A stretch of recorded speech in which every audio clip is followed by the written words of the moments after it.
Hello and welcome to Connected episode 563. Today is Wednesday, July 30th, 2025. This episode is made possible by our sponsor, Sentry. My name is Stephen Hackett and I have the pleasure of being joined by Mike Hurley. Hello! And I have the pleasure of introducing the Ricky Benchman, Federico Batici. Ciao, Federico. Hello. Hi. Welcome back from London. We spoke all about that in the Pro Show. Thank if you. you'd like Thank you. Federico's review of London, go to getconnectedpro.co. I like how we talked a lot about London, but none about the Oasis show. I just realized we sort of skipped over that. I'm sure that will be covered on many Mac Stories properties. That's true. That's big unwind. This is where we territory. get the London part, right? Okay. It has to be Right. me. Yeah. It has to be me. Fair. Yeah. Well, this is connected, so we do follow up. Correct. Scrolling in iOS 26. We spoke about the camera selector interface, that little thing at the bottom of the camera in iOS 26. We spoke about how it's basically backwards from what you think it would be. David wrote in to point out that the tab selection screen in Safari uses basically the same user interface, but it scrolls the correct way. Yes, because that one is an existing UI, right? So they haven't changed it, right? So you can go between tab groups and stuff like that, and it goes the way you would expect. It goes the natural way. Chadwick wrote in and says, I agree with you that the camera app switcher feels backwards. What seems to be happening is they've placed one of those glass loops on top of the selections, and that loop is your finger moving left and right over it. We're used to manipulating the selections directly, but they've added the loop in between. So this made me think, like, what they're doing is the camera selection thing is actually operating more like the text selector, right? Which is just wrong. Like, it's wrong. Like, it's not the way that it should work. I don't know why they've done it. And I hit upon something funny the other day. Like, I was just like playing around with the camera settings. Would you like to know how you take a spatial video? Oh, actually, no, never mind. They've put it. No, would you like to know how you get a spatial video? You have to go to photos and then spatial, and then you can get the video. Huh. I am not impressed with the camera app redesign. I understand wanting to simplify things, and I do like that you can change between the various formats more easily now. Like, I want this to be 4K or 30 frames a second or 60 frames a second or whatever. But the core thing, I think what most people do is switch between camera modes. And this particular control is far too narrow. You have like no context of where you are in the list, even if it's scrolled the correct way. I know people want to like jump on this design and like, oh, they're putting everything in junk drawers, and like, it kind of feels true in the camera app. I think they've had a good idea here, but I think they've kind of missed it in execution. Yeah, I appreciate what they're trying to do, but I don't think they landed it. I agree with you. Like, I appreciate what you're trying, which is like hiding stuff. And again, it's like one of those things where I'm sure they know that people aren't switching the modes, so they hide it. I get that. But for the people that want to, it is now worse, like significantly worse, because of a strange way that they've made the decision. But yeah, I just wanted to restate this. I don't think I did a good job earlier. I wanted to take a spatial video. The way that you do this is to scroll along the photos area to spatial and then press a button to change it to video. But the spatial, both photo and video, live in the photos side of the selector. They don't have a separate one for spatial video and spatial photo. Maybe the camera team forgot that the Vision Pro exists. There have been rumors of like a more pro camera app. Do you think it's possible that they have taken the regular camera app and they've made it simpler or like kind of watered it down for maybe like what you said, they know what people do and don't do in it. And the pro version will be like buttons everywhere. I don't know. I think the reason that they've done it is the sensible reason, which is the camera app is too complicated, right? There is too much stuff in the camera app as it stands right now, and so they're trying to make that easier. But yeah, I just don't think that they've made the right decisions. It also, I think, shows that liquid glass in particular, I think really shows this, that Apple's various teams are kind of working on this separately. And they have not, it doesn't seem like at least there's been a lot of like cohesiveness between the various projects. And that's been true for a while. Like we've talked about this, like in notes, I can use an emoji in front of a note folder, but it's just a text field. But in reminders, like lists have things, and I can have some random SF symbols they allow, or an emoji. But in maps, I can't favorite things with emoji, and like stuff's kind of all over the place. But Liquid Glass seems to really highlight that for me, and I think that this is an example of it. Like different teams have gotten access to it maybe at different times, or there's not like an internal, this is how you should do things. And so you end up with things that kind of look the same, but don't act the same. And that's something they've really got to tighten up before this is done, I think. Continuing about iOS 26, talking about gestures. Doug wrote in, you can get to multiple email selection mode in Apple Mail and iOS by swiping left or right on the message list with 2 fingers. Yeah, I would also like to thank Ben, who told me that you can also just swipe up and down on the list with 2 fingers and it will just begin selecting them.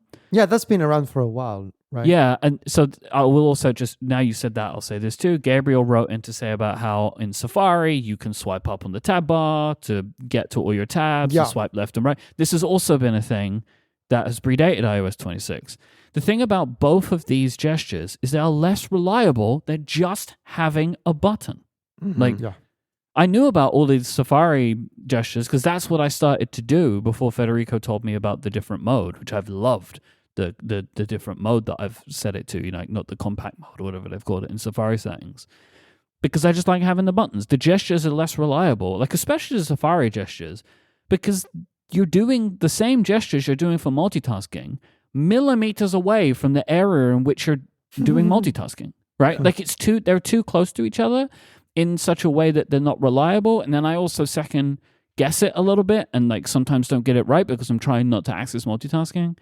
And the same thing, like people were writing into me to being like, it's so much easier in Mail now to just like, all you got to do is press and hold and like just not let go and just move your finger down to select and let go and you can select. Like, there is no world in which that is a better thing than just having the button. But it's so much easier. What are you saying? It's so much easier. It's great.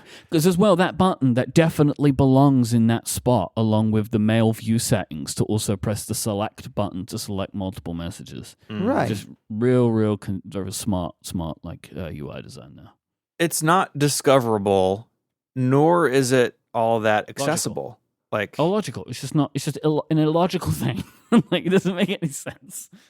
It's frustrating. I mean, this actually, like talking about Mail, I still cannot believe that things like print are underneath the reply logo, but only one reply symbol, but only one of the reply symbols in Mail, right? That like the reply icon, if you hit it at the top of it, it will just open an email to reply. But if you hit it at the bottom of the message, it will open the share sheet kind of thing, where you can then have other options. Like, I can't believe that has remained all these years in. That like the why it's not a 3 dot, why is it a reply? Mm-hmm. I don't know. Who could tell? It's a real mystery, for sure. I had breakfast with somebody today. My college roommate was in town, and he's pretty big into Apple stuff, but he doesn't ever run the betas because he's a smart person. And he was like, hey, can I see iOS 26? And so I slid him my phone, and I showed him the thing where you bring the lock screen down, and like the glass around the edge is like really like reflective and like distorts the icons as it goes over, which is really cool. He's like, oh, that's awesome. And then I showed him the Photos app. I was like, pay attention to the buttons as you scroll through my photo library. And he was like, oh, I can't read this half the time. I was like, yep. Yep. And that's the liquid glass thing, right? That's like the liquid glass sometimes I get a notification and it pops down while I'm already scrolling. And I'm like, oh, that looks so cool, right? Like, oh, that just looks fun. Like the colors are changing. And then I open an app and I can't read anything, you know, like, and it's the same thing right? Like the same thing that I find cool, I also find difficult. But it's just dependent on the context that I'm in at that moment. Like, and yeah, very complicated. It is.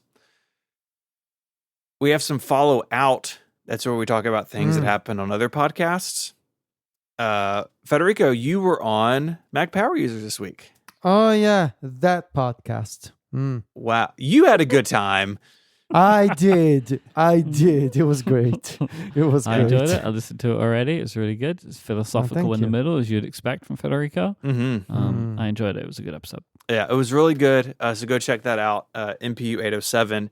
And this is not in the notes, but I'm going to say it. On Upgrade on Monday, y'all's Summer of Fun chapter with you trying to identify sounds from media services was so good. I loved it. Jason did a good job with that one. He did. Really good. So an iPhone has gone out for a walk. I saw this on Threads. I didn't believe it. And then I started seeing people reporting on it. So I'll put some links in the show notes, one to a piece from Richard Lawler on The Verge and one to Parker Ortolani's blog. There have been images going around. It started off on X, apparently, of somebody in San Francisco taking a photo with an iPhone 16 of what would appear to be an iPhone. Was it San Francisco or Los Angeles? I thought it's in San Francisco. Maybe it was LA. Who could tell? Let's just say California. In America. They're all it's all the same. America, California. It may well be LA, and I just misread that. But okay, so somewhere in California, someone was taking pictures of an iPhone. What would appear to be an iPhone 17, if you were to believe it, right? I'll put a link in the show notes to they have the images in them, right? So you can go look for yourself. I'll read a little bit from Parker's blog because he does a good job of summing up why you might believe this. So, in addition to the chunky case, you can see that the device appears to have a privacy screen protector on it, while the iPhone 16 does not. The person holding the two devices is clearly using that phone to test some sort of feature of the new model. The current generation phone appears to show one of Apple's internal testing tools. I will say Parker sees a lot more in these images than I do. Yeah. But, I have not really dug into it. But Mark Gurman has also said that he thinks that this is real. And this is just like a realistic thing that could happen, right? And like the two images that you see, like one of them that I find interesting is that looks like there are two people together, and I wonder if one person's looking out for the other person. But the other thing is, like, we're paying a lot of I think the internet is paying a lot of attention to this right now because this is hot on the heels of the John Prosser situation. Yes. It's been spoken about on a bunch of other podcasts. But I'll put a link in the show notes to something if you're not familiar with that. But this must be happening all the time. Like, it has to happen all the time. Like, there are things that need to be tested, right? And so they put these phones into cases. Like, you can't see what this phone looks like, right? Like, it's been put into some weird case. Like, the only reason that this is obviously a new phone is that the case, it clearly is hiding the new camera bar, right? Like, it's a big, chunky case. So it doesn't show off the camera bar, but it goes all the way to the other edge is where the LiDAR sensor goes. So you can see. Like if this was the iPhone 15 taking pictures of an iPhone 16, you wouldn't know. But this one is like clear enough that if somebody takes a picture of it, you can see because there is something visually different about it. But it's just interesting, and it's also funny how things like this can kind of just like circle around. And I just thought it was funny. Yeah, these things happen every few years. You see somebody, like I think one year someone was on a train in California, like a commuter train, and they had a phone or a watch or something. My thought of it was like they were taking pictures. The person with the phone were taking pictures to like compare the two, but Parker read more into the tea leaves there. After the Prosser thing, I just hope this guy doesn't get in trouble for this. Like, that's the only thing I worry about now because people get fired over these things. So hopefully he's okay.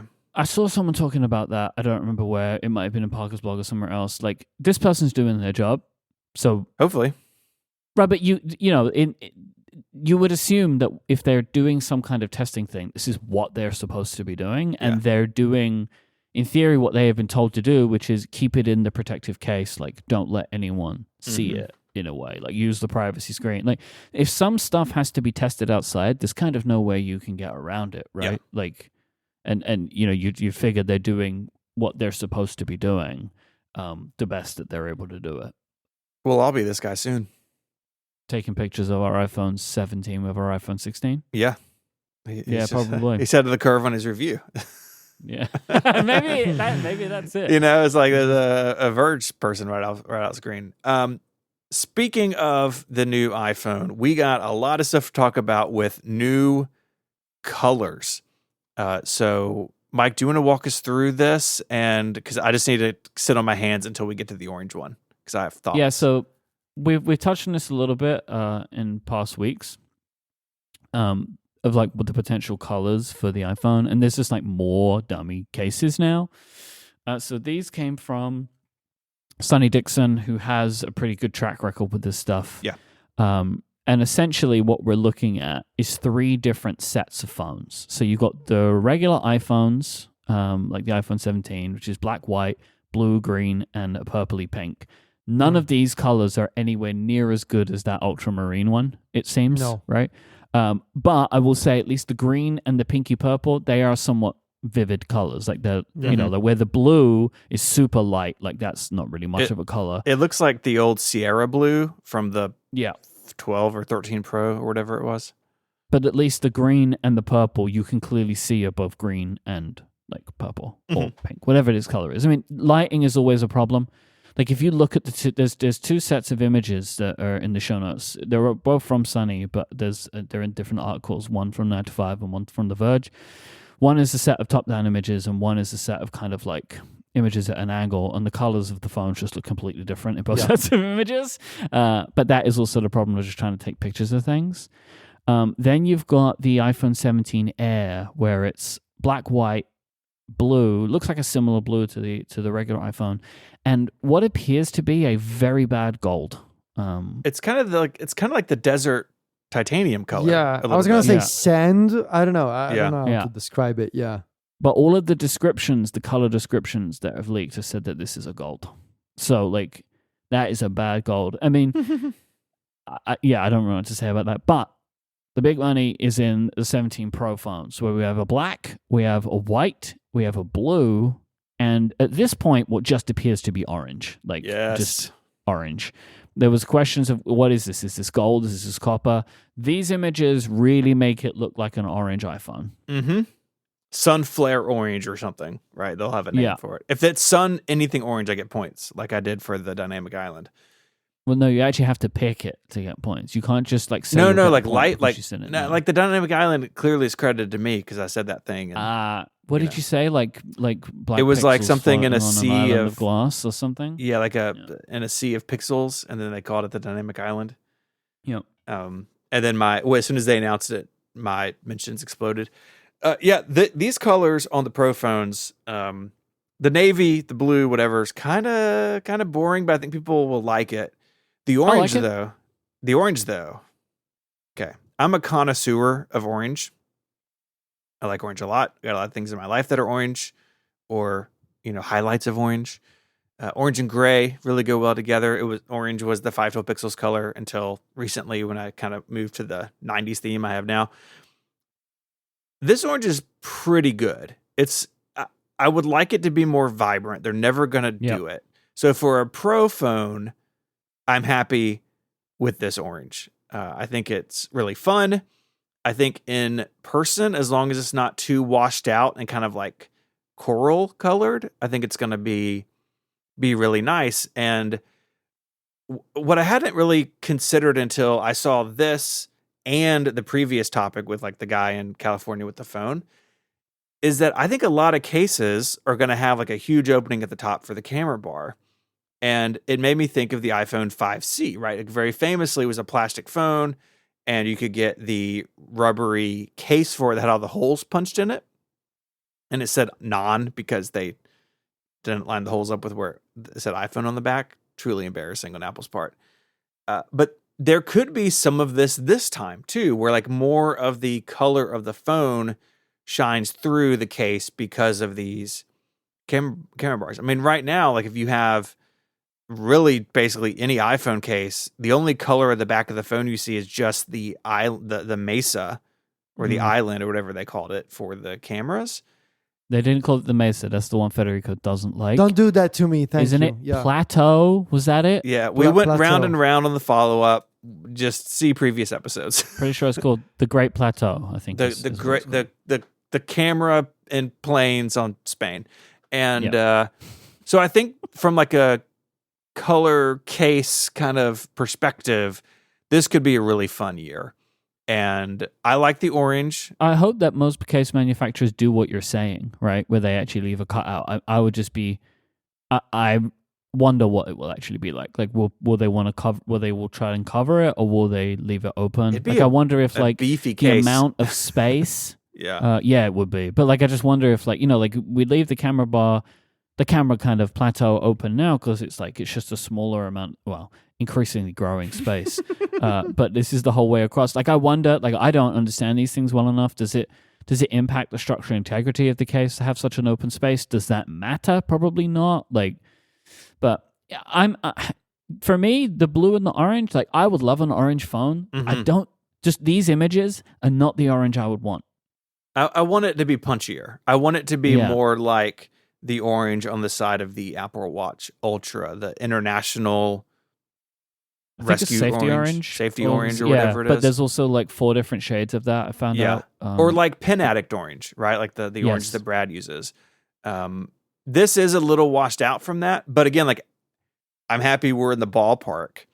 The part that hurts me is that I was really gearing up for the iPhone Air this year. I really wanted to check out the thin phone, to consider it in advance of the folding phone the year after, probably.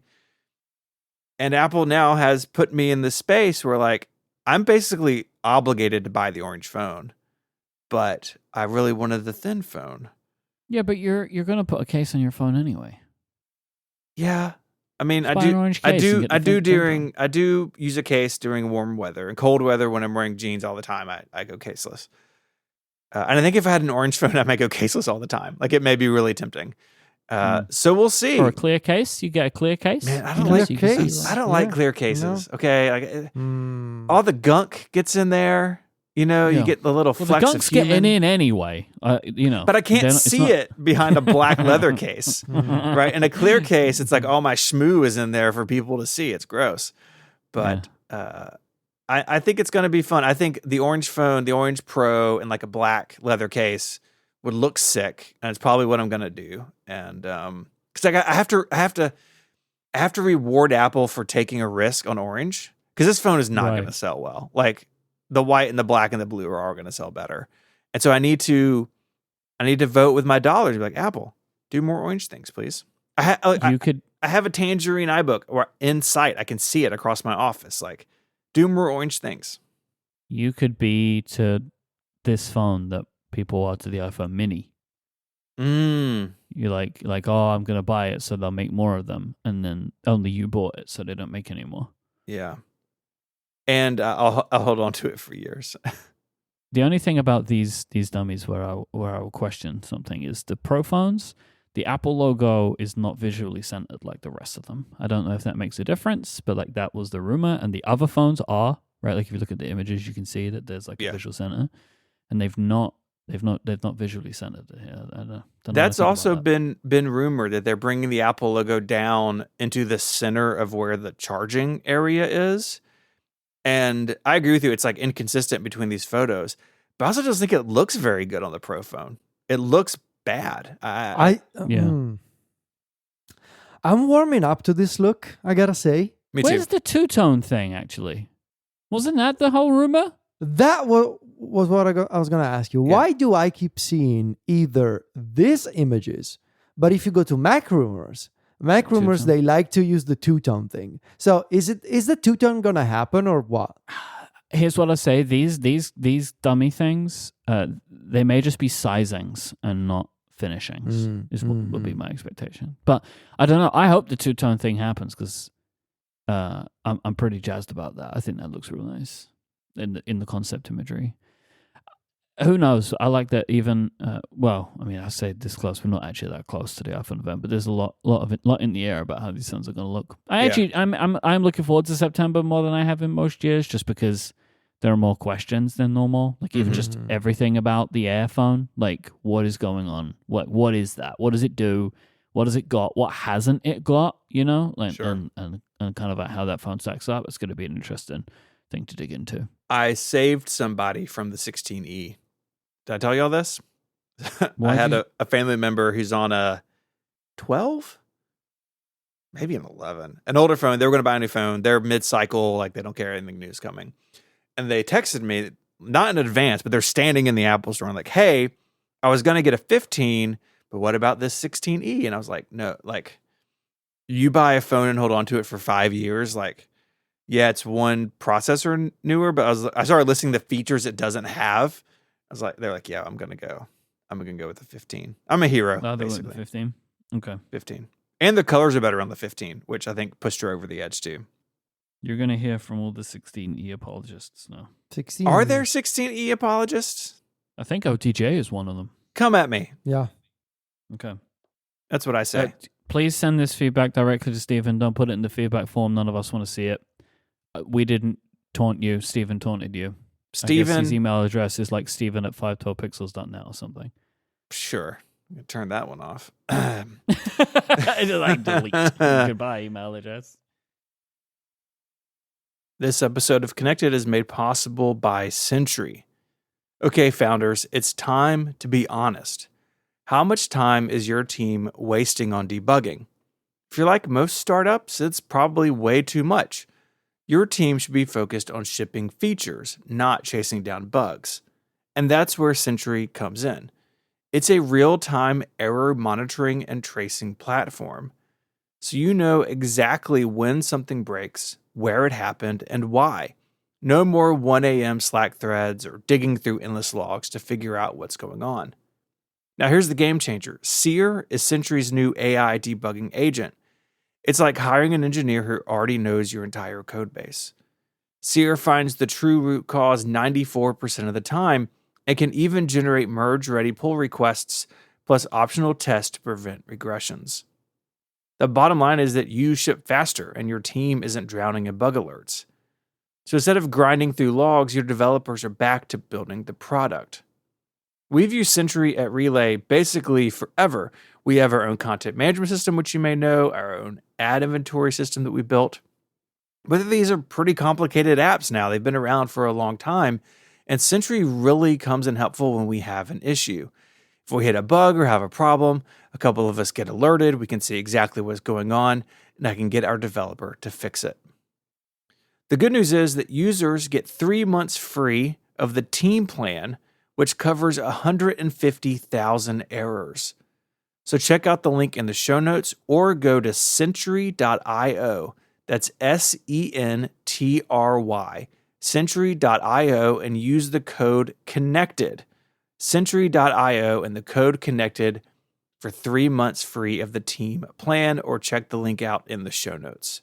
Our thanks to Sentry for the support of the show and all of Relay. It's time for a roast. Roast me, daddy. Roast my macOS dock 2025 edition. It's here. It's time. Now, I was looking this up today because I know we did it before. I wanted to do it today, but I was like, I hope we haven't done it too recently. I think the last time we did this was 2021, which doesn't seem possible. I'm sure we've done No. it since, but I couldn't find any other... Like, we've done other roasts, Mm-hmm. but I can find August 2021. We did a doc roast. Maybe there are times since, but that's the only time I could find. And I was like searching around like a madman today, and this is the Okay. best I could get you. Okay. Mike, let's start with you. All these images will be in the links in the show notes. Dock images are just kind of weird, or like they're all super tall or wide or whatever. If you're on your phone, sorry. Just kind of Just zoom in. That's what zoom in. zoom in, pull over, order an iPad. Zoom in. When they deliver the iPad to you, open the link. Or use CarPlay. I'm sure CarPlay will just show you the image these days. You know, That's you can do everything not in CarPlay true now. at all, actually. I can't believe you can you tap back while driving? I haven't tried. Yeah, sure. Do you mean Listen go- to this guy? The truck's in the driveway. Do you mean go? Yeah, you go take it for a spin. It's like, oh, me? I never use CarPlay when I drive. It is Federico. You're supposed to believe this guy. I will say with Beta 4, every time I get in my truck, and it's really hot here, like it is in many places right now, plug my phone in because I use CarPlay wired in my truck, and then I get out, and my phone, which is basically warm all the time on Beta 4, is so hot. It's like the phone doing CarPlay and being in the hot truck. Like it's like iPhone charging will resume when the phone is cooler or whatever that error message says.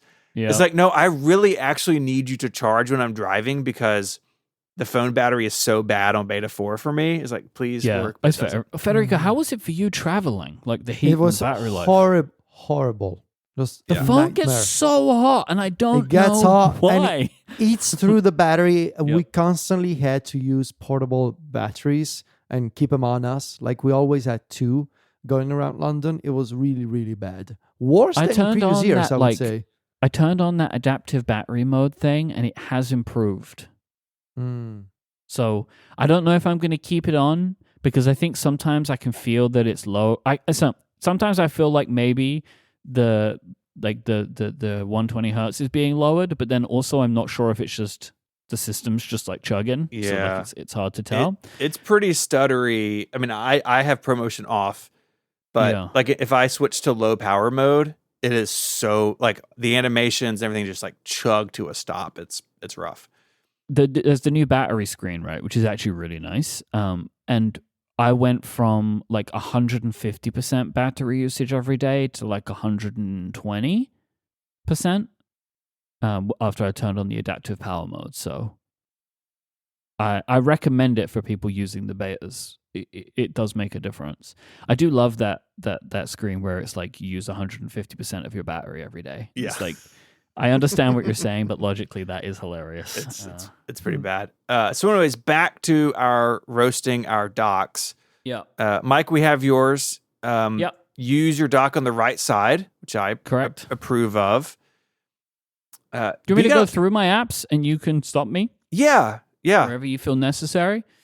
All right. Finder is up there. App Store. Don't know why I got to stop you. 30 updates on the 30 App Store. updates. Yeah. Also, why is the App Store in your dock? I don't know. That I understand. But I also keep the App Store next to Finder. Yeah, but you're Federico Viticci. Like you have a podcast called App Stories. Right. I'll tell you, look. Yes. Finder and App Store, for me, is like when people keep the default first home screen on their phone and they're like, this is the way Apple intended. And then they use the others for that. That's it for me. Like, this is how the Mac came, and I've just left it that way. Like, I haven't touched it. Just how they go. The 30 apps, they're supposed to be updating on their own. I gave up, so years ago, maybe like a year ago on all my devices. I mean, I was always like a manual update person because I wanted to see what was new in apps. I can't be bothered anymore, so I just have things auto-update. But every time I open any app store, it's like the iOS app store, I've got like 60 updates or something that need to happen. And I know it's like it stages out, but there's always loads. That's why that's there. They should be updating. I don't think they ever do, but they should be. The Mac also as well, like I don't like doing updates on the Mac because it has to close all your apps, and that's annoying. Like you don't have that on the other platforms, right? Like because it just does whatever it's doing in the background and it's fine. It doesn't matter. Like if the iPhone updating an app, like it's not updating ones that I'm currently using at that moment. But on the Mac, it's like you have to close this, you have to close this to update, close this to update, and I find that really annoying. So I also put it off. So there you go. Okay. Safari, Sure. Music, Sonos. He does have a Federico. lot of Sonos. He does have a lot of Yeah. Sonos. I witnessed this myself. Like when you go to Mike's house, you basically turn and in every corner you will find a Sonos. It's kind of creepy, to be honest. Yep. Like you think you're like, I'm just gonna grab this from the kitchen, and you just reach with your hand and accidentally you're touching the Sonos. Yep. And then you're walking around the living room and there's like 3 Sonos Yep. speakers waiting for you. And then you go upstairs and you're like, oh, finally I'm in a Sonos free zone. And no, there's more Sonos upstairs. It's like you're haunted by the Sonos in Mike's house. And so I'm not surprised that we get to see the Sonos, beautiful icon, I should say, in the dock as well. Sonos, their icon is one of those, I don't remember what it's called, where you can turn it upside down and it's the same. Which is just genius design. Upside downogram. Yeah, you can also read it. You can also read it in the two directions. Yeah, so it's really they did a good job, like with the naming, like not just the naming, but the branding, like that the font looks the same both ways up. It's very clever. But yeah, I have a Sonos speaker in every room except my downstairs bathroom, and in the downstairs open plan area, there's like 6. Wow, big because I have like the TV setup thing, then I have one for my record player, one for my anyway. I love Sonos. Messages. Slack, Discord, sure, Notes, Ulysses. Okay. Yeah. Is this because you're a fancy? Now. He's a blogger. He's a blogger with opinions. He's a blogger now, so he uses an app for blogging. He uses opinionated software now. Yeah. That's how. Oh, you haven't blogged in 5 days? What are you doing?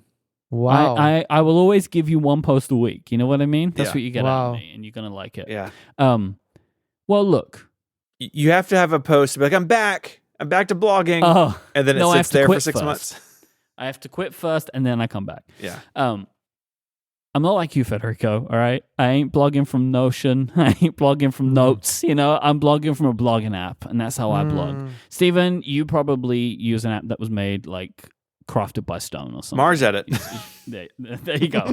You proved my point. Which that I has love. been around for 1,000 years. I found out recently when I was talking to John Gruber that Daniel Jarcutt did not develop that app in the first place. I did not know that was the case. Brent Simmons started it. He bought it from Brent Simmons back in the day.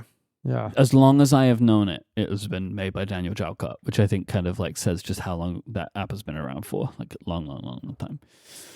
But yeah, I like Ulysses. I picked Ulysses because it works with the blogging platform that I use, Ghost, and they have a pretty decent. Yes, that one. I like it. Haunted blogging platform. It actually is a haunted blogging platform. Yeah. But that's the one. That's the one. That's the one that I use. I like Ulysses though. I also like the way it does markdown stuff. I know not everybody likes that, but I like that it does a pretty decent job of like keeping some formatting but hiding like links and stuff. Okay. Like I don't need to see the full hyperlink in my text. I just don't need it. That would drive me bananas, and I think it would drive Federico bananas. Yeah, because I mean, you guys, I know that when you're reading, you love like https://. I just want to make sure I put the right link there. You know? Yeah, but I know that I've done that. Especially in the final editing pass, you gotta make sure that everything is looking correct. Yeah, but you know how I do that? I click the links. Right. Yeah, because you got all the time in the day. Yeah, to click links. I mean, I blog once a week. I have the time. Sure, you know? I got the time. What? I got the time to click the links. I click the links, you know, I click them, click, and they all open, and then it's great. So Ulysses, I like it. It's good. It's a good app. Notion. Notion Nation, rise up. I cannot complain about that. Nope. Craft. Now, why? Here we go. Why? Okay, I was trying to say. Okay. All right. I like, in my various roles as a professional, to try and keep things separate where I can. I don't like crossing the streams. So like all of my relay stuff is in the Apple Notes app, except for this podcast, but that's the Stephen thing. Cortex brand is in Notion. Cross forward is in Craft. Okay. So the more jobs you're going to have, the more apps you're going to have. Is that how it works? Well, eventually I can't have any more jobs because there are no more apps, right? Wait, like that's the problem. Okay, did you join CrossForward with me just so you could use Craft again? I've been intrigued about Craft, you know, so it's like I gotta get it somehow. There are easier ways to start trying a new note-taking app. I'm not sure there are. I don't think so. Right. Now let me tell you. Craft. Now, Mike, let me tell you about all the baby apps that you can find on the App Store. You gotta have some more kids. And then he has 1,000 children. Only one way to do it. Yeah. My kids are old enough. One of them was for Evernote. You know. Yeah. Craft is really nice now, boys. It is. Like they're doing a lot of really interesting work.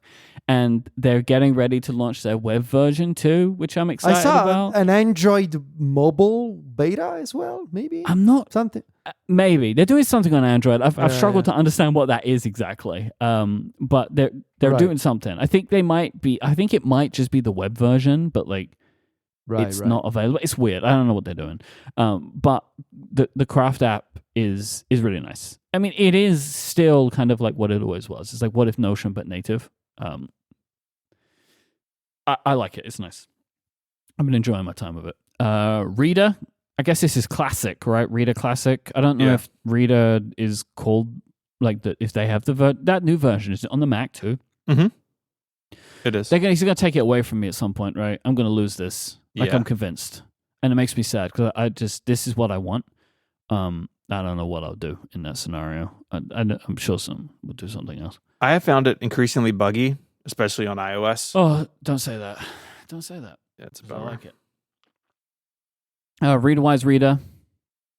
Boys, let me tell you, there are things that are just building up in there. It's happening, you know? Now, I mean, now you get our problem. No, but Readwise Reader on a Mac as a web app in the dock? Yeah. Okay. Are you reading on your Mac? It's not. I mean, it's a web app in the way that Slack is a web app. No, I mean, isn't this Readwise Reader that you saved from Safari as a web app? I mean, who could tell? Right. I don't know anymore. Right. I don't know. Maybe you should Is that join what the I did? team Did as they well. not have a Mac app? Maybe you should go work there and find out. It's the only way to know. No, they have it says desktop, but what do you think they think it's a web app? Well, anyway. I'm using it somehow. You know, I don't know. I don't know how I'm using it. Okay, but as long I'm as it using works. It works. I mean, I don't really use it very much on my Mac, like realistically, but I have it there.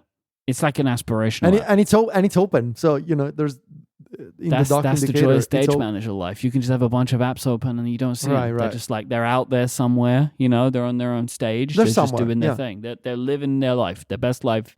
They're just off in the sunset somewhere. They're doing their thing. And someday you'll bring them to the front and you can use them again. It's great. Yeah.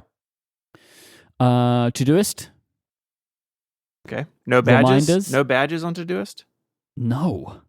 How do you know how many things you have left to do? I open Todoist. Terrible. The badge doesn't help me in any way. It doesn't help anything. I'm not like, oh no, I better get back to work. No, like I know I have work to do, and I'll open Todoist to do it. This is also a thing for me where some tasks, they're like aspirational in my day. Sure. Right? So it's like because I like run my... Readwise Reader, for example. Like Readwise Reader. I have a task that says read Readwise Reader, and maybe I had to get to it. But like there are some tasks where like maybe I could do them today if I wanted to, right? And because I like to do that kind of task management, a badged app is not realistic because it's not actually telling me how many things are left to do today. It's telling me how many more things are available for me to do today. And that's not, to me, that doesn't really work for badging. Like I was always I finish every day and there are tasks that are not completed. All the things that need to be done are done, but there are things that maybe I've progressed a little bit rather than complete. And I just don't need that badge number sitting there anymore. So I don't want the badges anymore. Okay. Reminders. What goes in reminders? Family tasks, shared tasks. Right. Grocery lists and house projects and stuff like that. Put a pin in that because I'm going to come back to that. Okay. For when I get to mine. Okay. Mail. Timery. Okay. ChatGPT. Claude. Oh boy. I don't know about Claude. Oh boy, what? That's why? How many apps do you need? You got to try them out. Do you get them? No, you don't. Do you get them to talk to each other? No, you got to try them out. You got to know what you're doing. You know, like, do you want this one or that one? I think I'm going to get rid of Claude. I don't really use it. I don't pay for it, and therefore I don't think it's like super good for me. ChatGPT is basically all I need. Limitless, which is one of those. Now this is interesting. Do you have the pendant thing? No, I do not want the pendant. Are you sure you don't have? Are you sure you don't have the pendant? I absolutely don't have the pendant. Come on, reach in your pocket now. You sure you don't have the pendant? Oh, what's this? No. Do it. So I used Limitless. They're just their app, their Mac app, and it's one of these things where you can record calls and it will do transcriptions for you and sum them up and stuff like that. It works pretty well. Do you think Casey's mad about that company's name? Well, I'm sure you have made this exact joke before. Yeah, because his company's Limitless. Yes. yeah. And they're Limitless. Yeah, but that's his problem. It is his problem. It's more everyone's than- problem around him. It's everyone's problem, yeah, because we have to hear it. Now, to be fair, it's also our problem because then Steven makes these jokes. So, yeah. That's true. You're as bad as each other. I do like this app. Like, it is helpful because sometimes, you have a meeting that's like an hour and a half long and like you just forget everything that was said. But the thing is, since this app launched, now everything does this. Everything does this. There are 1,000 options now. Every conference calling software does it. And Notion now wants me to do it every time I open any app. Yeah, it tells me, do you want to... And I can't turn this notification off and it's driving me mad. But everything does this now. But I do think it is actually a genuinely good feature to get like a real-time, decent quality transcription that then can be summarized. It can tell you what was spoken about and give you the action items. Like I just think that is like a really good use of these AI assistants. Real-time follow-up. Notion preferences notifications. Desktop meeting detection notifications. Off. I turned that off today and it still bugged me. So I don't know what it's... I don't know. Maybe it didn't give him enough time. I don't know. Also, seeing this portion of your doc reminds me of that article that went around in the spring of why all AI company logos look like Yes. butts. Yeah, but I have like a whole thing about that. All right, so just a real quick aside. So Please that was a tell video. us. Please. That was a video that Hank Green made. Okay. Hank Green has a couple of companies. The logos of his companies all look like butts. So it's just a thing. Like, also as well, when you start looking at it, if you think about it, so many logos look like elements of a butt. Yeah, it does. Just look at the new Relay logo. No, it's this thing in the center. That's the problem. We're fine. Well, look, there's a certain scenario in which it could look like that, right? Is the Mac so Stories many logo, logos have the ability to do that. But I hope not. Which one? Yeah. The Which Mac one? Stories logo. Yeah, no, I think you're free, Federico. Yeah, I think I'm good too. 512 pixels is okay. Little computer. What are we in the dock? It's a very fun video, though, but, you know. Okay, we're leaving AI land and going to your audio apps. I mean, we're not completely leaving AI land. We're into... Descript is the crossover. Oh, okay. Oh, yeah. Yeah, we're not leaving, Steven. So I use Descript to create... Descript. Cortex transcripts with speaker detection. That's all I use it for. Okay. That's okay. Yeah, no because they then go into... There's an app later on, or actually no, I did. This one's not in the list here. Is Notebook LM. They then go; those transcripts then go into Google's Notebook LM, so I can search back through the history of the Cortex transcripts if I want to. That's a pretty good use of Notebook LM, I think, for your own content. I like it. Yeah, it's a project that is nowhere near complete because it takes ages. Like it's just like a lot of clicking and it's like slow work, and so it's one of these things where like if I have a free afternoon, I'll do a bunch, but it's also a thing that doesn't require any kind of speed. Like it's just like a thing that I'm doing slowly over time. But it's a fun thing. And once I'm done with that, I'll stop using Descript. Like it's not really an app that I use. Oh, then I guess I got to keep doing them forever. So they got me forever. Anyway, then we have Zoom. Right, we're using it now. Yeah. Yep. Can't wait to do it. Logic Pro. Okay. Adobe Audition. Okay. QuickTime. Okay. I thought I was going to get asked why I have QuickTime there, but I'm going to keep going. You've got 3 apps here that all record audio in a row. Why all 3? Well, okay, so I don't record audio in any of them. You're doing audio. I mean, sorry. I mean, QuickTime, audio hijack, and piezo. Sorry, I skipped ahead. Oh, okay, you're going ahead. So I'm sorry. It's all right, but I'll go back. Logic Pro is for audio editing. Adobe Audition is for audio mastering. Yep. So like good loudness and stuff like that. QuickTime, I use to check that the URLs that we upload to Libsyn work before I put them into CMS. Because you can open QuickTime, press Command L, and you can paste in a link. You just don't do it in Safari? Safari's UI is bad compared to that's QuickTime. true. Huh. I don't like the way it works in Safari. I've just never considered doing it in QuickTime. Like, this is 15 years in. I have done this forever. Like, this is like an old... going back to like QuickTime 7 days, I think I was doing this. Audio Hijack, that is actually the app that I record in. Piezo is an app that I realized today I don't need in my dock anymore, but I didn't remove it yet, but I will. Right. You got to be honest with the state of your dock in these things. Exactly. Fission. Fission is the only app that I've ever used. This is from Rogue Amoeba. All three of these apps are from Rogue Amoeba. Big shout out to Rogue Amoeba. They make the best audio apps. Fission is an MP3 editor where you can open an existing MP3 and change something and just save it. Yep. Every other app wants to remaster it, wants to convert it to something else or export it as something else. You could just go in, tweak something. And sometimes I'm like, episode's all done, but like something got missed and I can just go in and I can delete it and all the chapters stay where they're supposed to. Everything. It's fantastic. It's really good. Like I had to change something before I posted upgrade on Monday, and then I didn't. That way I could just change it. I didn't have to ask Jim to like change it and rebounce it and all that stuff. Like yeah, we got it. You're good. You're good podcaster. Okay. Forecast. I mean, it's a roast. I'm not supposed to be nice. That's true.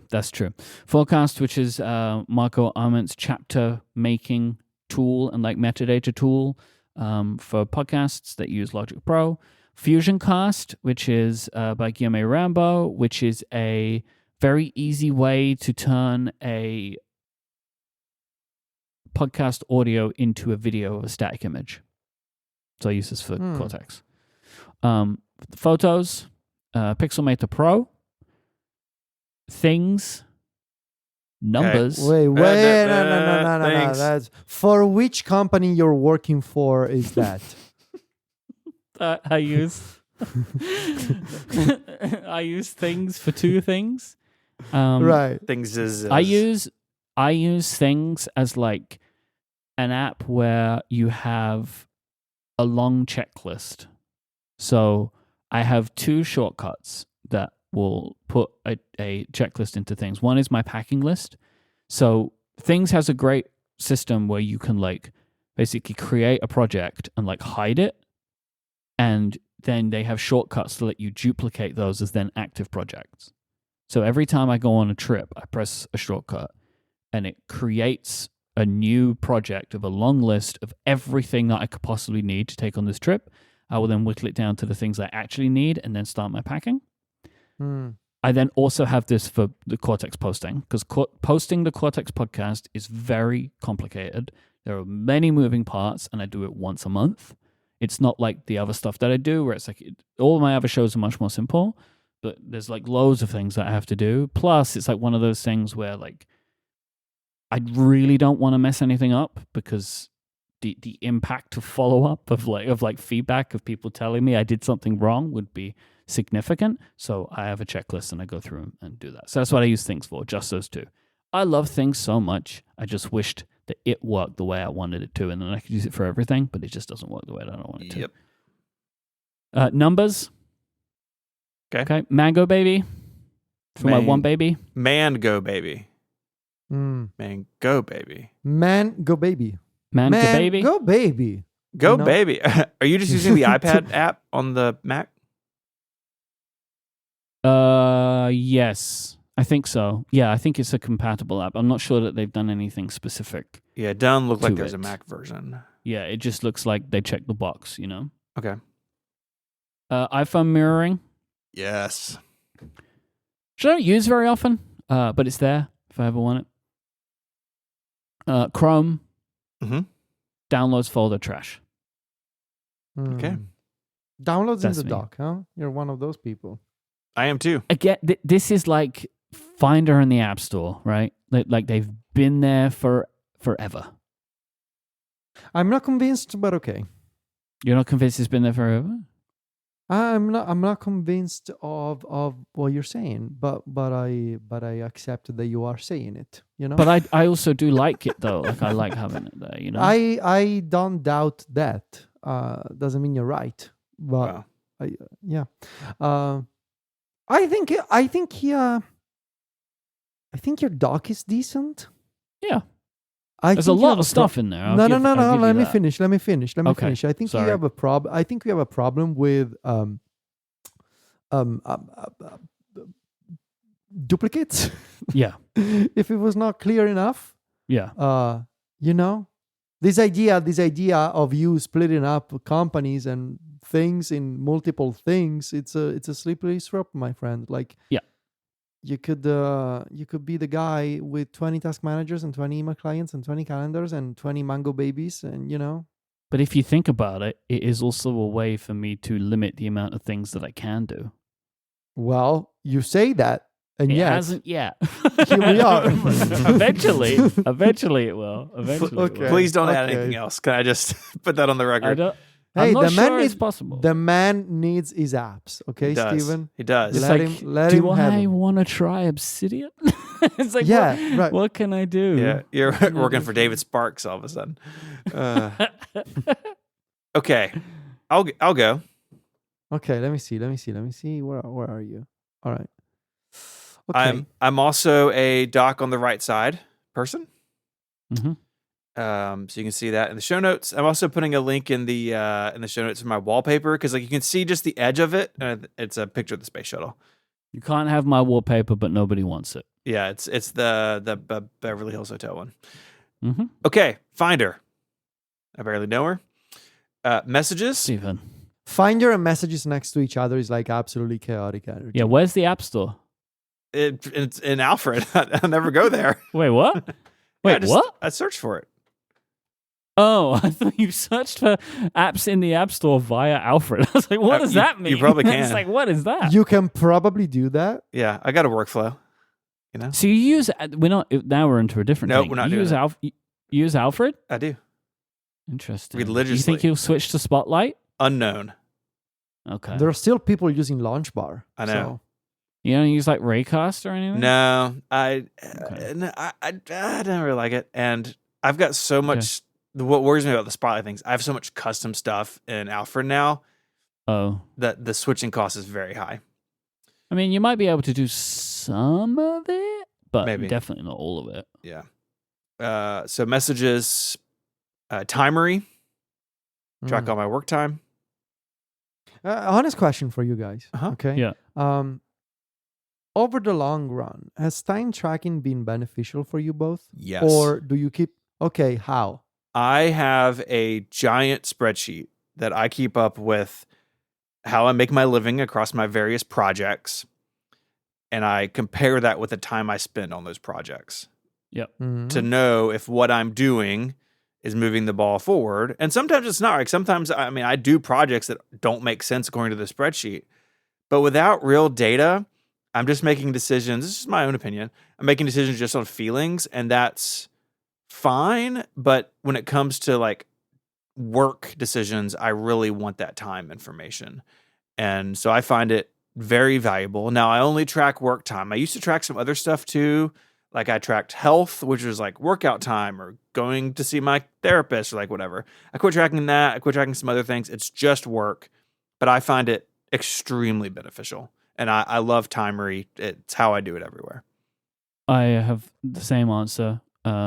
Like I do like to make decisions on vibes, but I also like to make decisions on data. So I can choose how I want to make that decision, and it is the only way to do it. And it's like I know how much money I make per hour on all of the various projects that I do. Exactly. And that is valuable information to me. It also really helps me with yearly theme stuff because I can have a look at what my year was like in numbers. And it can help me sometimes think about like, what are the things in this list I would like to do less of? Or are there things in this list that are surprising to me? You know, it is a data point that I otherwise wouldn't have. And it sometimes works in the opposite where sometimes I feel like I'm spending a lot of time on something, but the numbers say I'm not. And then I have to think about what that means. So I do find it valuable. I understand why most people don't get it and just not interested. Like I understand that. But I find it to be just very, very helpful for a lot of work and life stuff, because I don't track everything, but I track life stuff that is important to me for a specific time, depending on if there's something that I'm trying to do more or less of. Okay. No, good answers. Thank you. Todoist is back in my life. I used reminders for the better part of a year, and some of the frustrations I was having aren't fixed in Tahoe and 26. And so I'm back in Todoist, but I had the problem of shared family lists, just like Mike did. And my wife really likes reminders. And so we have like a family to-do list, and our grocery list are in reminders. They're not on my dock. I primarily interface with those on my phone because it's usually just like weekend stuff or, that sort of thing. But I'm back in Todoist for all my things, and I'm quite happy to be back. So why did you want to pause it? You said I want to put a pin in that when we were on this. Oh, just that I was split between Todoist and reminders in a similar way that you are. Yeah, I do not want to have things like grocery lists in my work task manager. Yeah. Mm-hmm. Like, I love my wife so much. Love my life. Give me everything I need and could ever want in my life.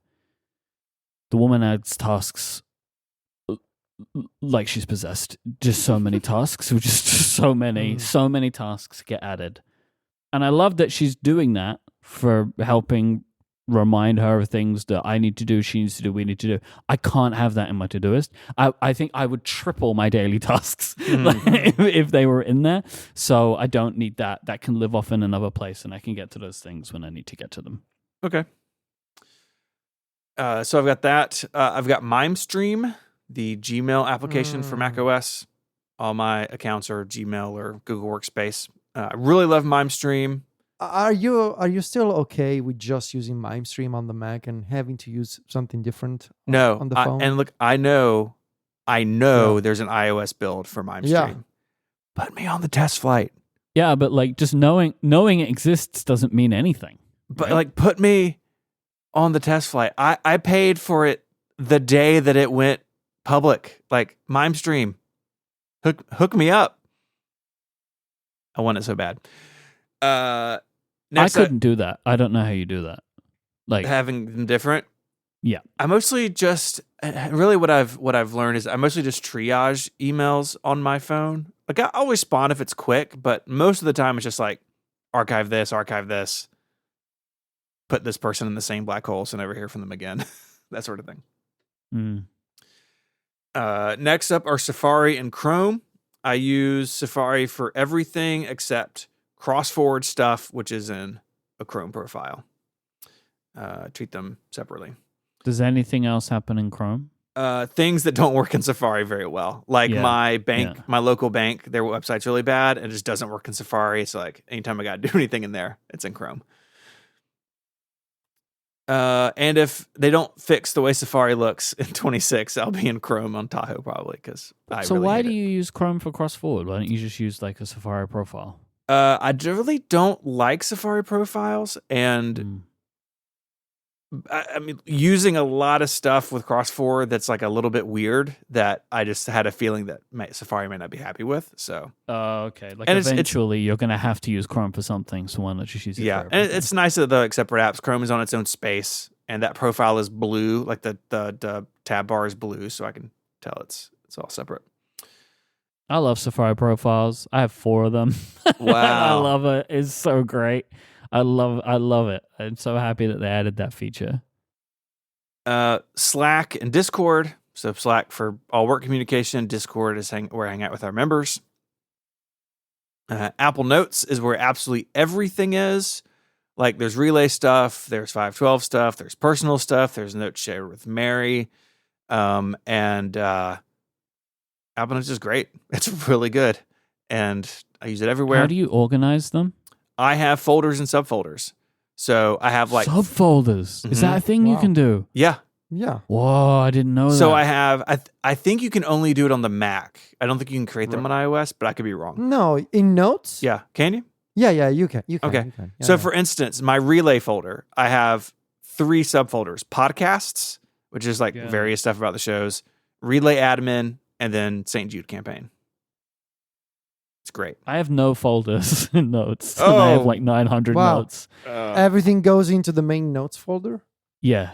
It's bananas. Nice. I have 552 notes at the moment. Note search is really good, and also I only ever really need the top 10 notes. Like, yeah, that's fair. Everything else I can find if I have to, but like I basically just need what I can see in the main view. Okay. Notion for connected and Mac Power users, both run on Notion. Calendar, I don't need what Fantastical offers. I think it's great, but Calendar meets my needs, so I continue to use that. Hold on a second. Was there a calendar app in Mike's dock? No. What? Fantastical lives in the menu bar. Okay. Yeah. Okay. He's like, no, I don't use one. I just like forget it. Yeah. I have 4 task managers, 6 note takers, and no calendar. Yeah. I'm living my own life. I use a menu bar app called Today that just like puts a list of my things like behind an icon in the menu bar. So you were lying when you said calendar gives you everything you need. It doesn't give me a quick thing in the menu bar, I guess, but that's not enough to swing for Fantastical, honestly. So you lied. I also really don't like. How do you add a calendar event? I open Calendar and just do it. Oh God! Really? It clicks the things, like a professional. Woof! Just text, like an executive. Write it in. Just be like, no, I don't think. I actually think it's not like an executive. I don't think executives click their own calendars. I tell someone else to put it in my calendar. Yeah. I did have a thing the other day where like someone, I was emailing with them, like trying to set up a phone call, and I was like, "Can you just send me an invite? Like, I can't handle this." Reader, man. Remember when you used to make calendars? I know. Yeah. 3 years. Is that why you don't? Is that why you like don't want to involved calendar? Like you just don't want to see it. You just I'm scarred. Scarred. Steven for calendars. That's an old prompt title. That's really good. An old timer. Really, that was a piece of prophecy. That's how that turned out to be. Well, I wanted to tell you guys something totally unrelated. Please. I think, and I hope I'm wrong, but I think I saw passing by that OpenAI has either like a mini podcast or a YouTube series called The Prompt. Oh, we should totally sue those guys. They have a lot more money than we do. Kind of money? Yeah, do we have that? I'm not sure that we had that kind of money. I don't know. If I go to Google and I Google OpenAI, that's a terrible thing to Google. Yeah, I just tried it. It's useless. No, it's useless. No, either I was hallucinating. I don't think I was. No, I think probably ChatGPT was hallucinating. Hey, no. Okay. All right. They do have a podcast called the OpenAI podcast. That's terrible. There was something. Maybe it was like a mini series that they announced on their X profile or something like that. Very possible. I'll find it. We had the perfect name for an AI podcast. Yep. I know, right? Anyway, I had the desire to do it. Yeah, it's the problem. Maybe we remix ourselves into an AI podcast and we call that The Prompt. There you go. Wraps all the way around. I'm working on it with Notebook LM. You know. Yeah. Reader. I mean, I am still using Reader on the Mac. It's way more buggy on iOS than is the Mac, but sometimes on the Mac it freaks out. This is Reader Classic. I've tried all the other Mac apps. And I don't like any of them as much as I like Reader. So hopefully it continues to be okay. Day one for memories and feelings. I mostly use Day one on the Mac. Oh, really? Yeah. Huh. So actually I have a recurring task on Fridays to like spend a little time like writing about the week, and usually I'll open photos as like a prompt and look through my photos I've taken throughout the week and drag some of them into Day one and write little notes, and that's like a Mac task for me. Why is that not a daily thing?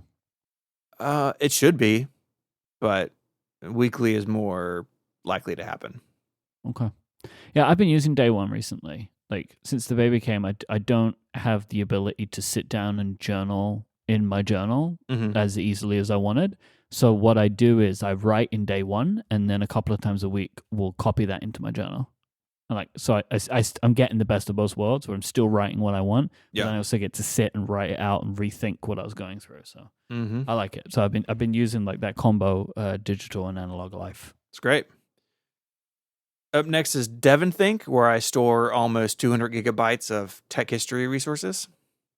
Mm-hmm. There's a lot of stuff in there. How many? Can you say that again? Almost 200 gigabytes. Oof. Do you ever think that might be too much? I don't understand the question. Can you rephrase it? And you realize most of it's PDFs, and you realize how truly horrific it is. Oh, my word. How many individual files are in DevonThink? Is that a thing you can... Yes. Let me open it, and I'll report back in a second. It's like 20 minutes for it to open. It takes it a second. Although DevonThink 4 is much faster than 3 was at launching with such a big database. Okay, it's open. Wow, that did take a long time, actually. Like, yes. Oh, can I see a smart group of everything? please don't delete everything by accident. No, I just need to create like a smart. I'll look at this in a second. I'll report back. You can come back to this. Mars Edit for blogging to 512 pixels, which runs on WordPress. Mars Edit's a WordPress client for the Mac. Photos, music, pretty self-explanatory. Then I get into like podcast stuff. So Zoom, Audio Hijack, Forecast, just like Mike. And then Overcast. I have the Overcast iOS app, or I guess iPad app, to check things, feeds, and that sort of thing. I don't use it very often. I had to stop using it. At some point, every time I opened the Mac app, it changed all of the sorting of the queue on my iPhone. Sweet. So it's like, I've got to stop doing this. It might have been during the beta period, and so I've just stopped doing that now. Okay. And I just check it. I just grab my iPhone and check it on my iPhone. Yeah. And then 1Password. In the dock, I use it all the time. but it's a keyboard shortcut. Yeah, but like I use it because I've got like bank information and all sorts of stuff. But it's all available via command and then / Yeah. It's just right there. Yeah. And then iPhone mirroring way at the bottom. I use it quite a bit. And then downloads and trash. Hmm. Do you know in the UK it's called bin? I do Did you know know that. that? Yeah, I did know Yeah. that. They did that in Big Sur, I think. Big Sur. Big Sur. Federico? Well, I'm kind of afraid of sharing mine for a whole bunch of reasons. So anyway, dock at the bottom person. Wow. Yep. Wow. I have tried them all. I have been a left dock guy. I've been a right side dock guy. Dock at the bottom. I mean, it makes sense. It makes sense. It's you dock it like it's right there in the word. You dock it at the bottom. When you think of the word dock, you can't say you dock it. It's right there in the word. You dock it at the bottom because I can say you dock it on the right. Like I can. No. What I'm trying to say is that I'm an open-minded person, but also I'm right. So like That's what you're trying to say. Yes. They're not understanding that. Sorry. Right. What I'm saying is that I'm right and y'all are wrong. And Right. but politically Is that different to correctly, normal? So what? What? Anyway, What? find your app store. Find your app store Obviously, like a true gentleman. like a true gentleman. They're Thank like you, Mike. friends. Like if you don't have them next to each other, it's like you're separating them for some reason. And Right, Stephen, right. I'm not really Why sure would why you? you would do that or advocate for that. It's quite mean. Yeah, crime against macOS or something. Yeah.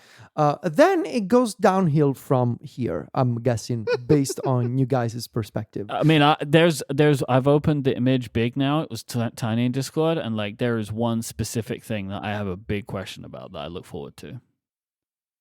One specific? Yeah, I mean there are a few things, but there's one thing that is like screaming at me, and it's like I need to understand. Ooh, what's going okay, so do you know what the next icon is? on. Absolutely no idea. Oh, you know what I bet it is? It's like Yalama or whatever the name of the app is that you use. Like, Yalama, you think it's Yeah. called? what is it called? Is it airfoil?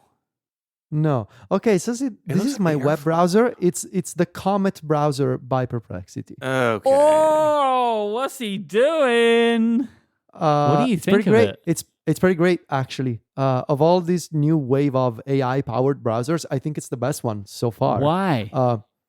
They've done a really nice job in making it fast, making it It's compatible with Chromium, all. I suppose. It's Chromium. It's Chromium. Yeah. So every single extension works out of the box, and as much as I did not like Perplexity's original approach to web scraping, and I still don't like it, and the CEO is not. I would say it's fair to say it's not the most likable CEO of all the AI CEOs. But as I wrote on Mac Stories when I wrote about their assistant, like you cannot deny that they're making a pretty good product. And Yeah. I think they make good products. I think the people that they have designing and writing software, they make a good software for what they're doing. And it's fast. Like the thing about Perplexity, so for the past week I've been comparing the web search results that you get in Perplexity, ChatGPT, and Claude. Like pretty straight up comparison. Like and Google also, and with the Google AI snippets. I think Perplexities are the best ones, and they're fast. And I don't know how to do it. Probably by scraping the whole World Wide Web. I'm sure it's part of the reason why they're pretty good results, but they're good. And I think with this browser, I really like what they've done with the Assistant UI. The fact that whether you can start a tab, like you can open a new tab and you can start typing, or you can invoke this sidebar. And I have done things like research. It's been pretty great for researching places in London, for example, like researching restaurants, and open booking.com or opening Google Maps and telling the assistant, hey, in this tab I want you to do these searches, because some of these websites, they don't have APIs, they don't have integrations. The only way to do it is with an agent that can visually, like, basically use fancy GUI automation to make sense of data. And it's pretty great at that. Like it's been great at clicking things in the booking.com interface or the Google Maps interface to see, okay, is this place like 4 stars out of 5? Do they accept, I don't know, pets? Do they have vegan options? Like things like that maybe you wouldn't find with an API call somewhere, because there's no API. It's been pretty great at that. And does it do things for you? Yes. Yeah, it can, if you give it permission. How well does it do those things? Pretty good. Like it added I had to do researches on Amazon Italy and say, hey, I want you to find such and such product, and if you think you're absolutely sure of what you're doing, add them to my cart. Kind of scary, but it did it, and it didn't do anything else. Like it stopped at adding them to the cart, and it was fine. Yeah, I know. I mean, I could have canceled the order if anything went wrong. It's just funny. It's like you just imagine, like, please stop. It's like, okay. Yeah. No, it's anyway.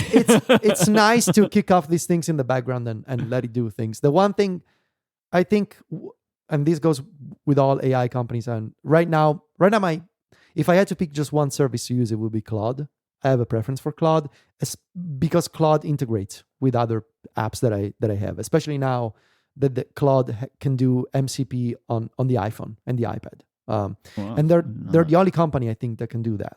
And I think Perplexity and ChatGPT, like all of these companies, they should have a better MCP strategy. And I think that's what's missing for me from Comet right now, just having integrations. But they have so many nice little touches. Like you can save prompts that you frequently use as shortcuts. You can customize the new tab page with little widgets. And it's fast, and they're working on an iOS version.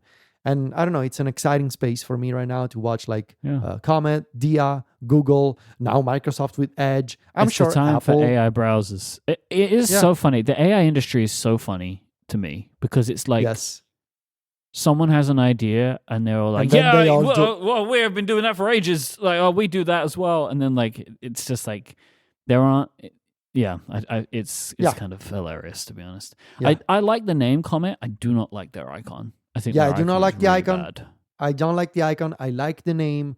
I think it's pretty good. I think they're rolling it out to more and more people, so it's pretty nice. Next up, Spotify. I know that it's I have so many problems with Spotify as a company. I have fewer problems with Spotify as a music service. Your doc is just full of conflict. Yes. We don't need to roast you. You're roasting yourself. Yes. I myself as a person am full of conflict. Yes, that is my thing. That is my thing. Yes. I am uncomfortable with a lot of things that I like, and yet I do. Don't like Spotify as a company. Very much like Spotify as a music discovery service, especially. And I like the Spotify. This is a common theme for me as an API that lets me integrate Spotify with Zapier or with Claude. I'm doing things now like that I actually really like. Like, for example, creating playlist with natural language using Claude. It's totally a thing that you can do now with these things. Or, I came across an article. Yeah. Or like, I remember a while back, I came across a YouTube video, like the 100 greatest guitar solos of all time, as judged by a professional guitar player, like a proper expert. And I remember I used Google Gemini to extract the 100 songs from the video, because Google Gemini is the only one that can extract things from a YouTube video. And then I gave that text to Claude and I said, hey, use your Spotify integration to make a playlist for me. And it did it. It was incredible. That's nice. Yeah. Photos, messages, and WhatsApp.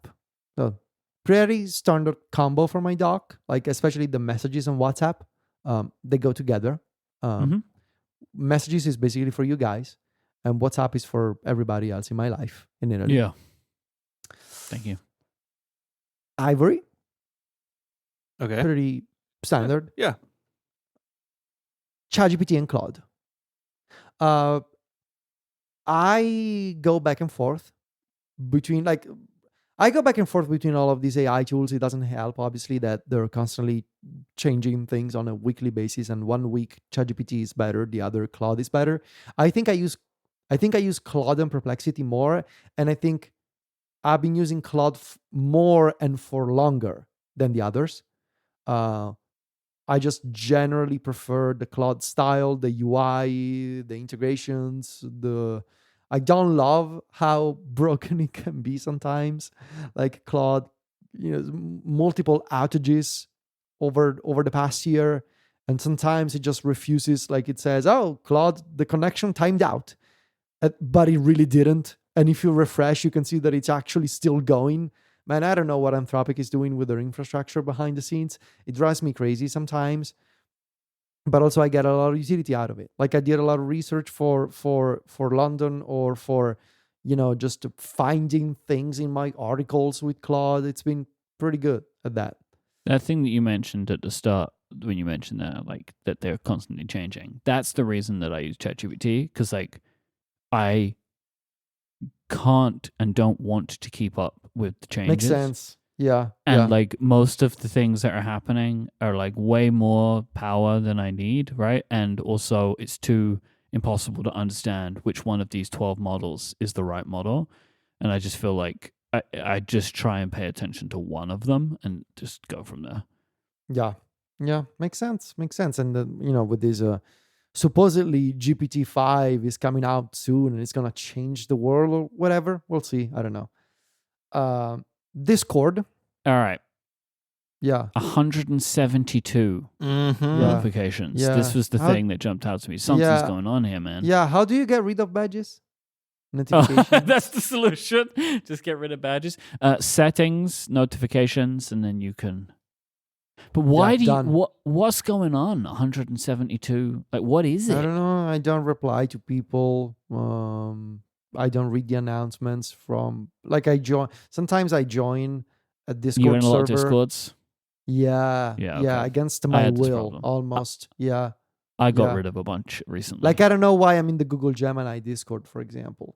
Oh dear. Yeah. I am actually in a bunch of Discords that I don't want to be in. But sometimes, when garbage piles up and like it's more like you look at it, you're like, yes, I recognize that is a whole pile of garbage, but like I don't have the energy to click on that garbage right now. Yeah. So what you should do is hide the garbage. Just turn off badges. Right. That's exactly what I've done. Settings. Yes. Yep. Yeah. Calendar. Yes. Like a gentleman. I also don't have the energy to deal with the corporate speak of Fantastical or all the things they're doing. Like, I don't know. Yeah, but you could so easily ignore that. Like, you don't have Yeah, but to, see, that's my problem. When I see something, it immediately becomes a problem because I've seen it. And so at least in calendar, I got a pretty terrible calendar client, to be honest. But at least it doesn't show me 20 different things that are gonna waste my time. Because I know myself I'm gonna click all those things. And I don't want to. I just want to see the month and the day and stuff in our shared family calendar. That's all I want to see. Okay. I only basically only use it for our family calendar at this point. Shortcuts. I use it a lot. The next one is a shortcut to upload images to the Mac Stories CDN. Right. It's very nice because I can either click it and it works manually, lets me pick an image from Finder, or I can drag an image onto it and it's going to take it as an input. So Nice. that's pretty nice. Reminders, again, only ever use it for family and shared shopping list. So right now, and you may be wondering, wait, where is your task manager? My task manager is in my browser because a whole bunch of apps that I use on a regular basis are in my browser. I have Todoist, I have my RSS service, which is the iKnowReader website. I have social media that is not Ivory. I have Readwise Reader. I have a Notion tab that I keep separate from, like basically the relay Notion I keep in the browser instead of, so that I don't have to do the log out and workspace switching in the Notion app for the Mac. I have a whole bunch of pinned tabs in Comet because I do work in the browser a bunch. So yes, that means I don't have a quick way to enter tasks whenever I am on my Mac, but also I don't really enter a whole lot of tasks. So it's fine to have a little friction sometimes. It means I just have to go to my browser and click to do it. Couldn't you do that with? I was going to say obviously you can't do it with a shortcut if the app's not there. It's like yeah. That's no, I could do it with the API, but also like I don't really need to. I'm fine with just going there and doing it manually. Where am I? Notion, yes. I guess, right? Notion and Notion Calendar. All right. So why I have Calendar and Notion Calendar? Notion Calendar is for work, just for work stuff. I only have my work calendars in there, and I like it because it's Notion Calendar is by far the easiest experience that I've had when it comes to just creating and scheduling an event with a Zoom call link at the same time. It's very, very easy to do.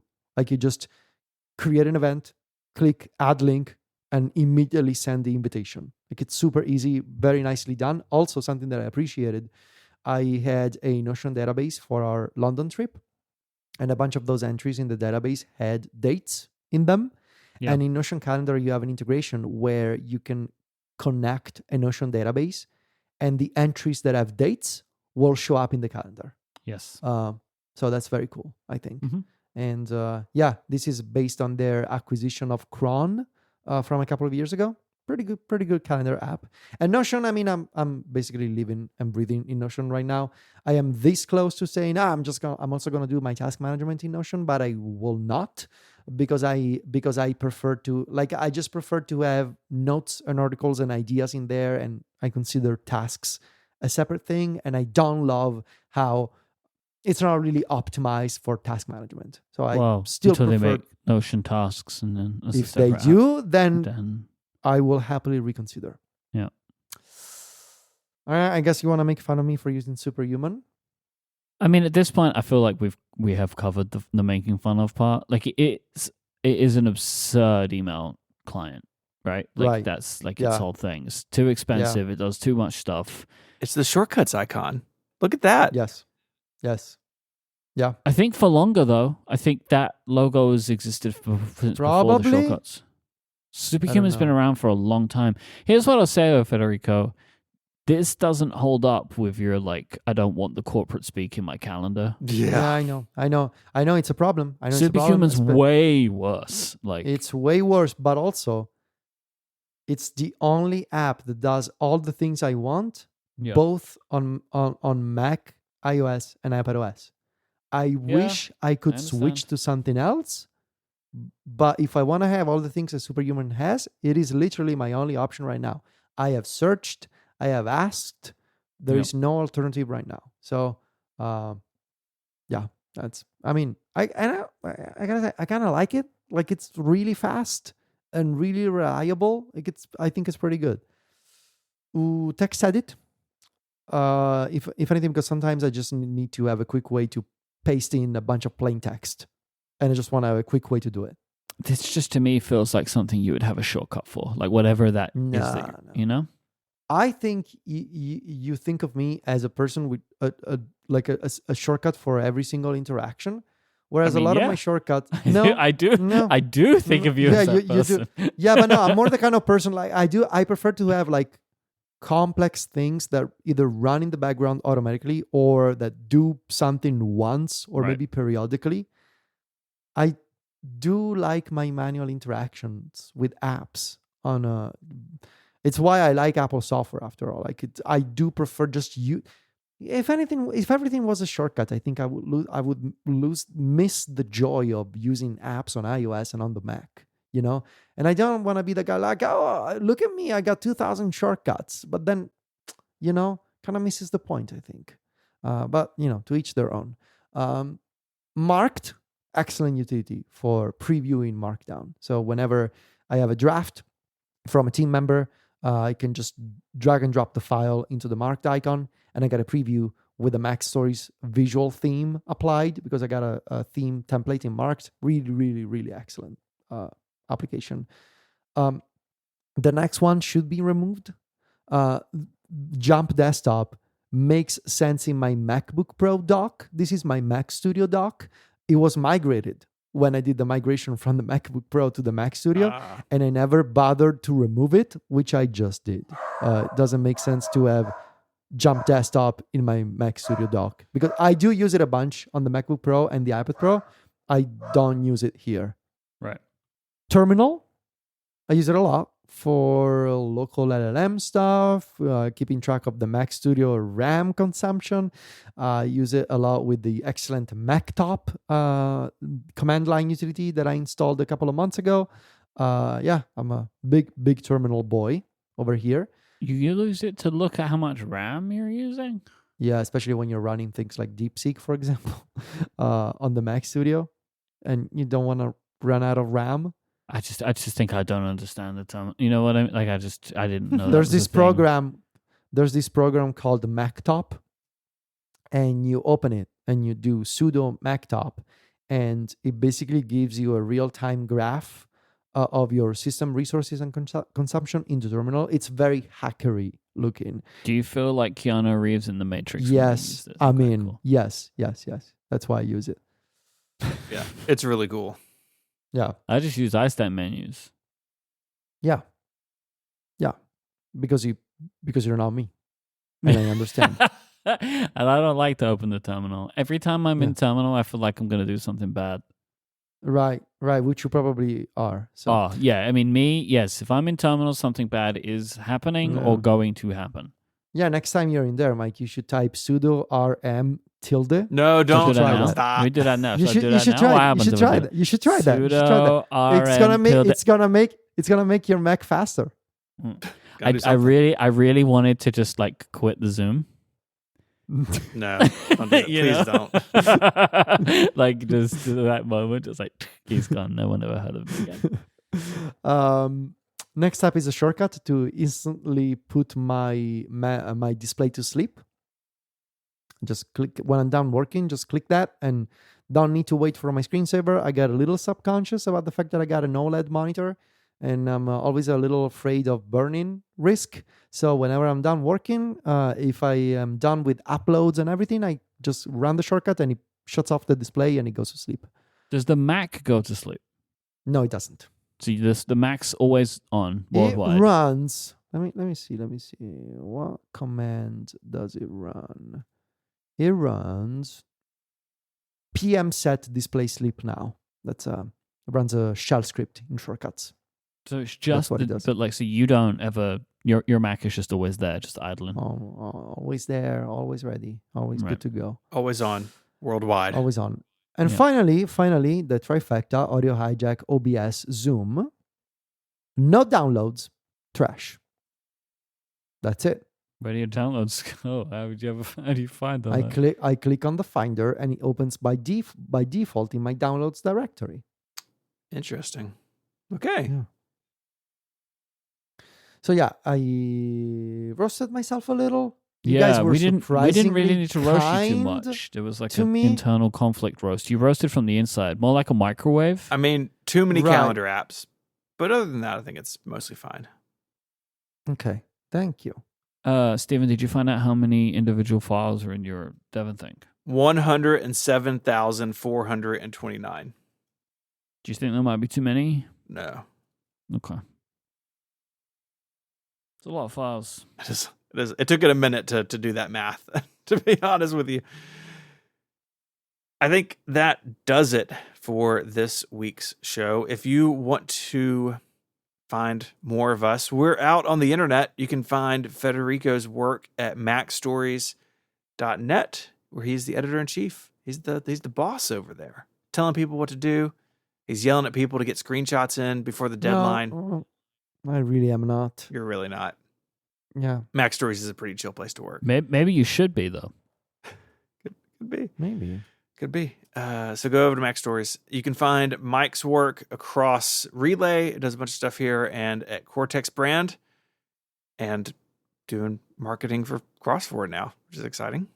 And the enthusiast. Just keep adding to it, And The right? I also Enthusiast. just want my outro to get longer and longer and longer. So The Enthusiast, so many places.